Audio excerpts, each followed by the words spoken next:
Alright, so the 5th Doctor and the 10th Doctor are father-in-law and son-in-law. Because David Tennant, the 10th Doctor, met the daughter of Peter Davison, who was the 5th Doctor. He met her on the set of Doctor Who, the episode The Doctor's Daughter. And she played the Doctor's daughter, Jenny. And after they married, she gave birth to a daughter. So, the Doctor married the Doctor's daughter after she played the Doctor's daughter, upon which she gave birth to the Doctor's daughter, who is also the Doctor's granddaughter.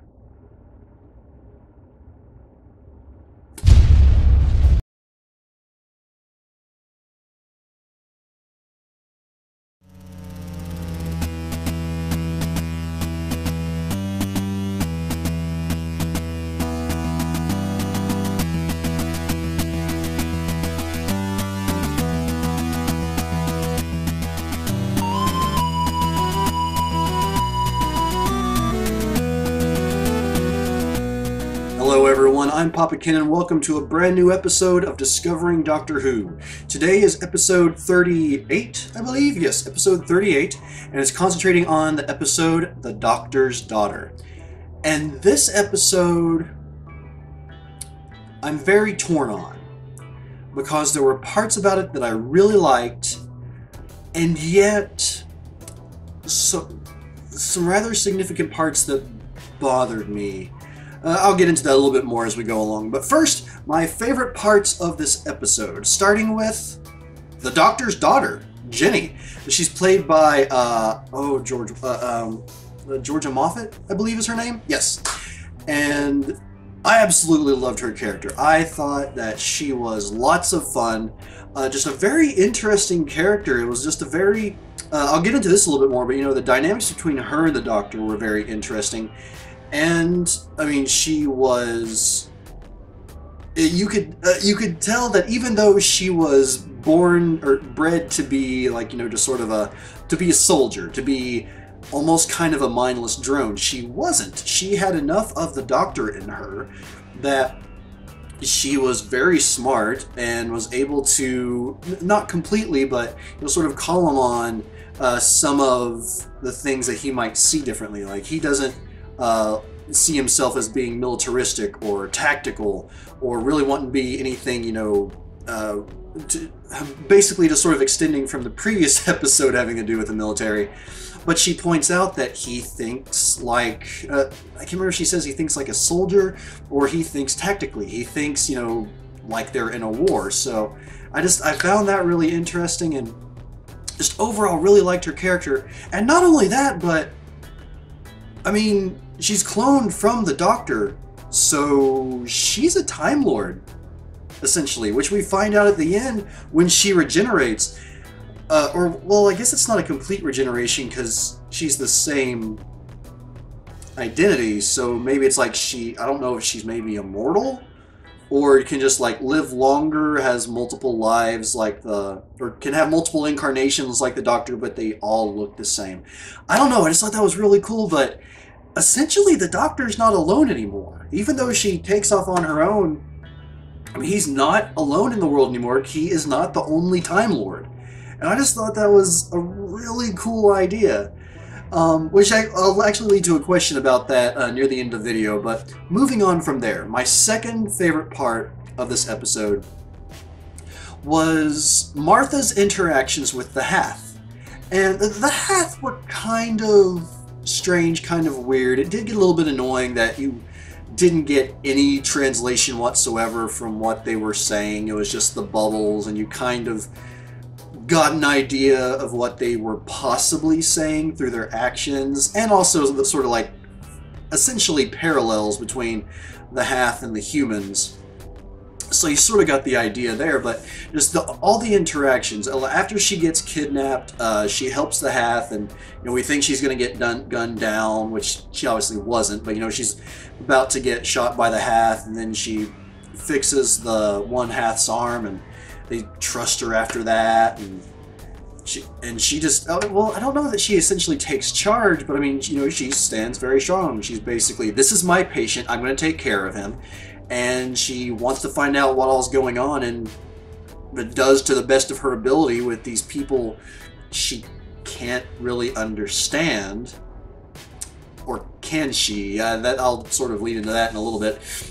But yeah, I just found that their interaction is really interesting and really funny. More so than the Doctor and Donna. Yeah, the Doctor and Donna with the humans. I don't know, I just found the humans to be rather boring overall. But that's not necessarily a negative, just personal choice in comparison of the two species. Excuse me. But moving on from that, my third favorite part of this episode was Donna. Like, Donna's really, her brilliance and her deductive reasoning as trying to figure out what exactly is going on.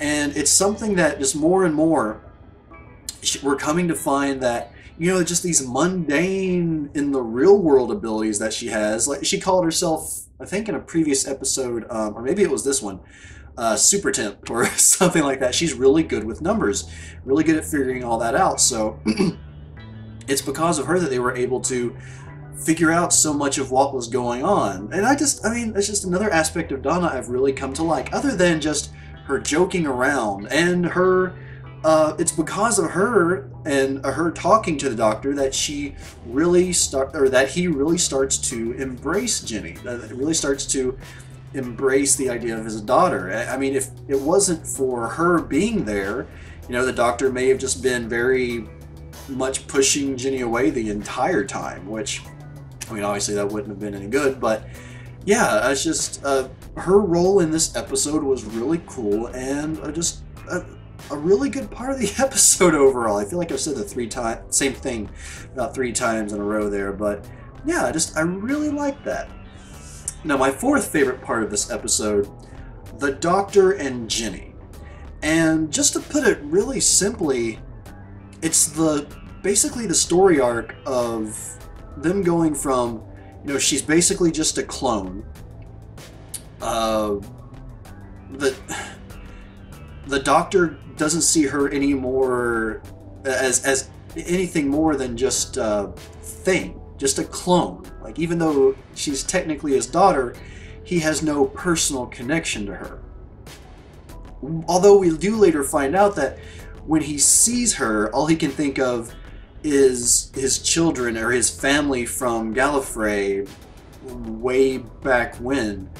Which, I don't know if that's something that's ever hit on in the classic series, even though he's mentioned before that he was a father before. I just found that really strange of a concept. And like I said, I can only assume that it's something that is hit on in the classic series. It's hard for me to grasp because I don't know any of that.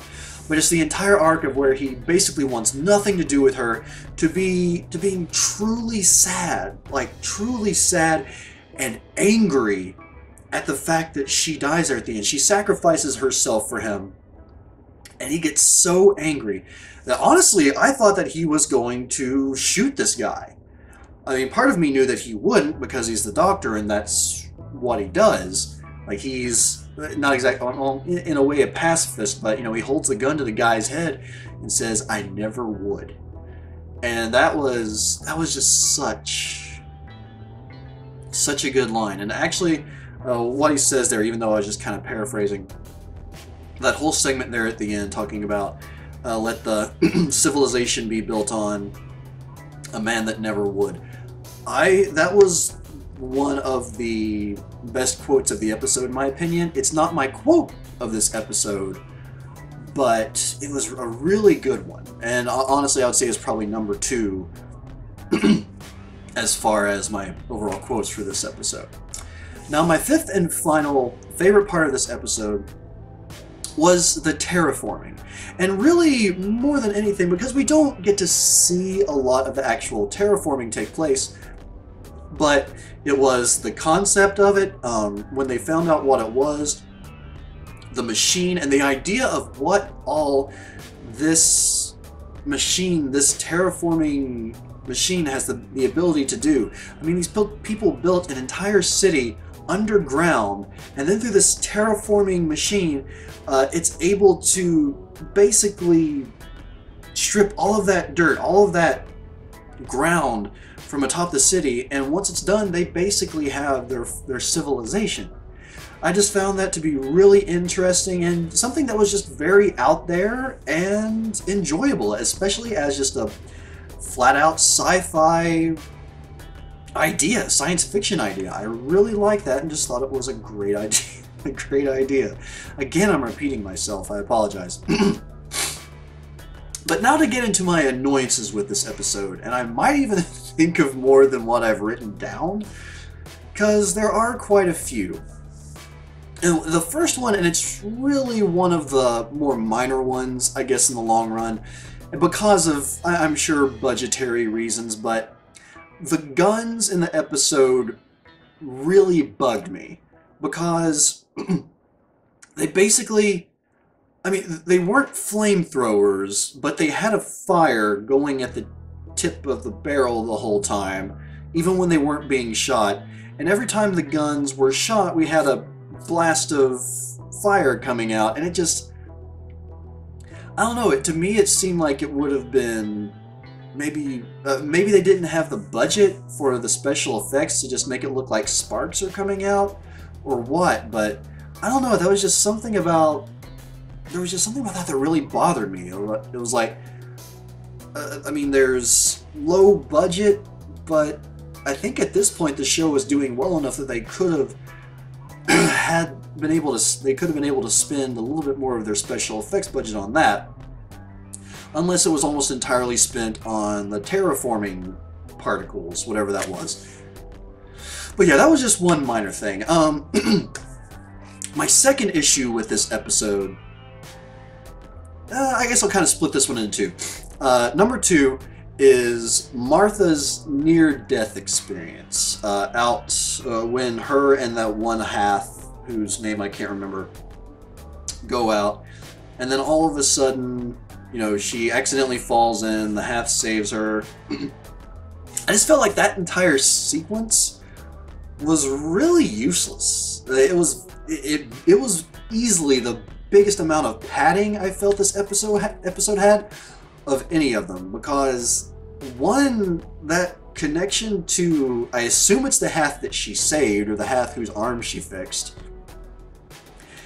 I don't know, that just, I didn't really get the emotional connection with the character that we're supposed to get. It's like, and there's the deep, sorrowful music when it jumps in and pushes her out, and then she's bawling, crying, which again, I mean, it's sad that this character dies, but it's just some random alien she just met. And I don't know, had she been there for days or so, that's one thing, but she was literally there for maybe a matter of hours, and for her to supposedly have this emotional connection with this Hath, with this alien, just didn't make sense. I mean, and again, yeah, it was sad that the character died, but really, is it much beyond that? I just didn't get that. And then another part of that, which I guess is technically number 3,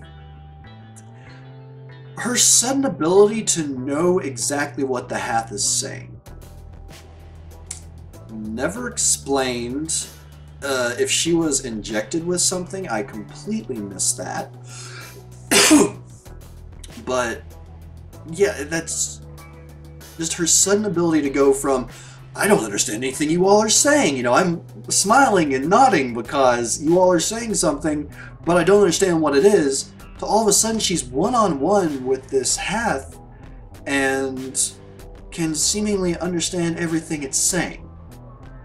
That just made no sense to me. Now, if there is a reason for that you all know and I just missed, please explain it to me. Because I don't know. And here's the thing that kind of blows my mind. If it's the matter of the TARDIS being able to translate the Hath, well, that would be one thing if she's able to understand them from the beginning. But she's not. She clearly cannot understand them early on. So unless the TARDIS somehow managed to translate it for her on the fly, I don't know. That was another part of it that just really bothered me. And then the fourth and final part about this episode that bothered me revolves around the myth, sort of like the realization as to how long all of this has been going on, this war that has gone on for generations and generations. 7 days. Really? Really? You've had all these people supposedly being cloned and dying and cloned and dying, and supposedly only 7 days has taken place? But between two civilizations, one of them has to know that it really hasn't taken that it hasn't gone on for generations and generations, but it's only been 7 days. Easily one of them had to know that. But even beyond that, had they made it something a little bit more, I guess, conceivable, not so short-term, like it had been going on for a month, or maybe even just a few weeks, 2 or 3 weeks, that at least puts in enough of a buffer to where it could be reasonably believable that this war's been going on for generations and generations, not 7 days.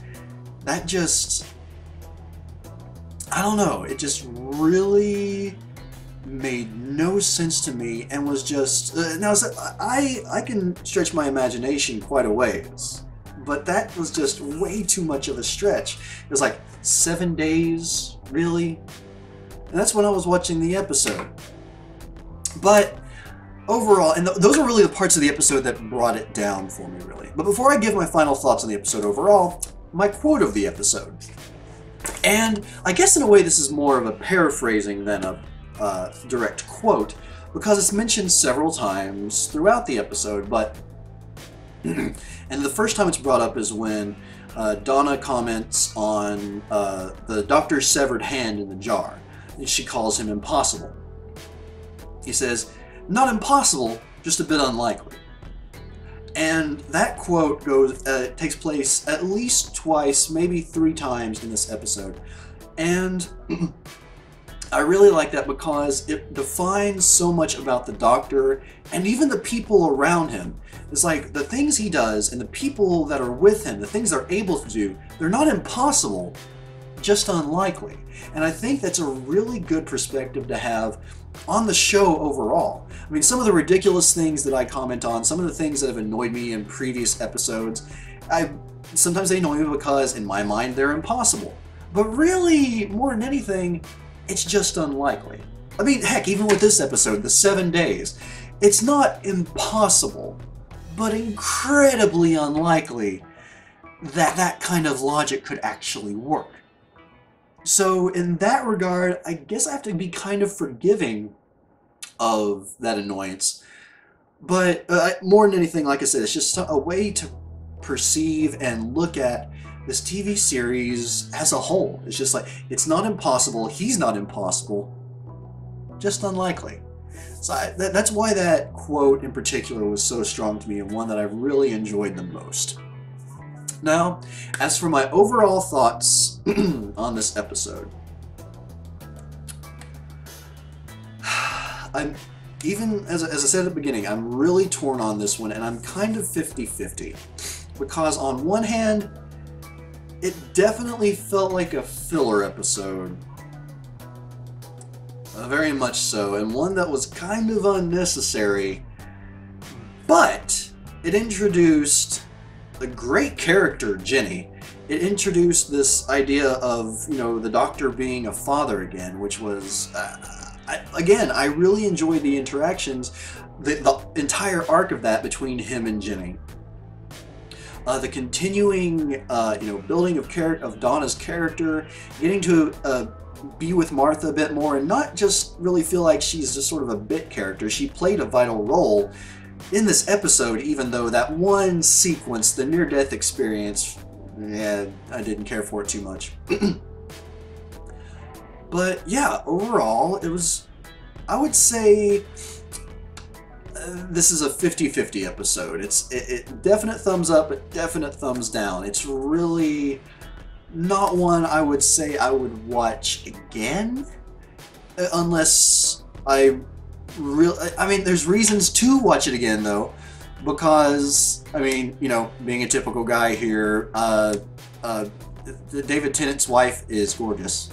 You know, it's kind of hard to put that any other way. Georgia Moffett is a beautiful woman.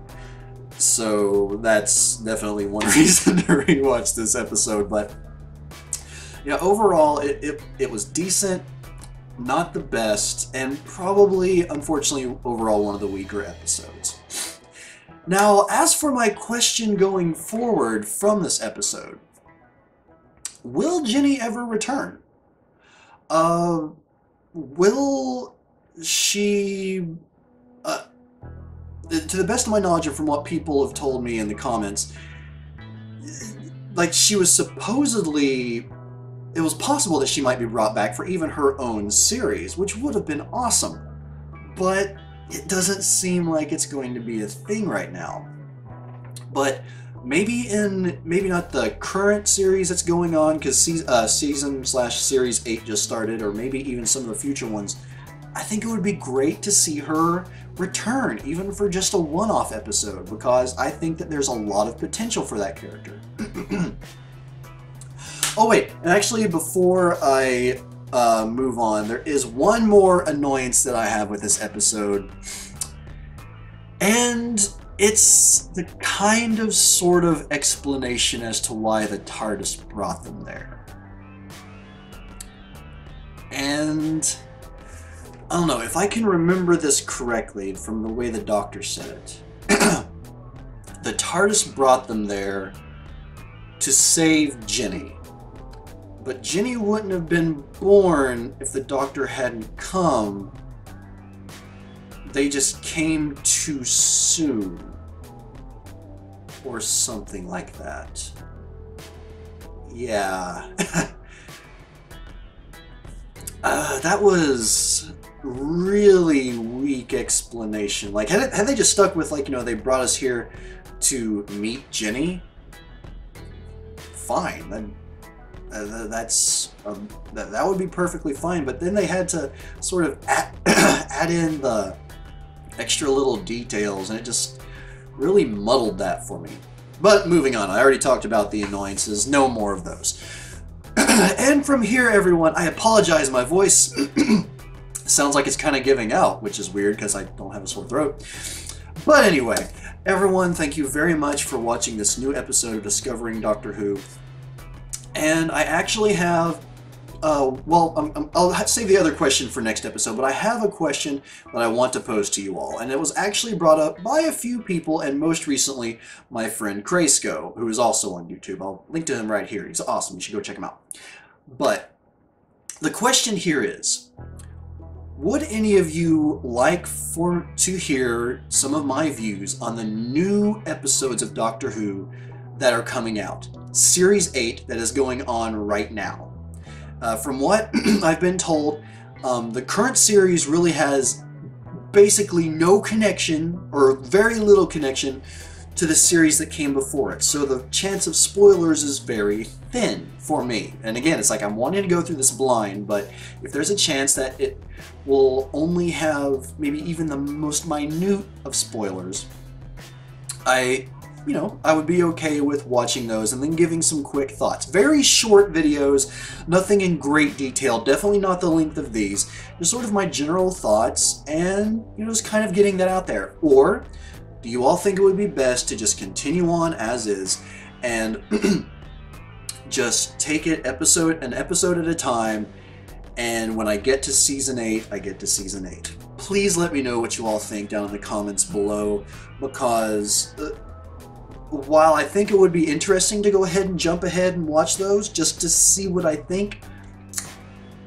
I know that there is the possibility of spoilers, and if any of you think that there would be too great a risk, I want you to let me know. I know this was brought up in the past, but now that the series has actually started and some people are given me their opinion, I think it might be worth risking. Just again, I've mentioned it 3 times at least already. Just let me know what you think. If you don't think it would be a good idea, please let me know why. Or if you do think it would be a good idea, let me know why as well. But everyone, again, thank you very much for joining me for this brand new episode of Discovering I will see you next time for the episode The Unicorn and the Wasp. Until next time, I'm Papa Ken, and Elonzi!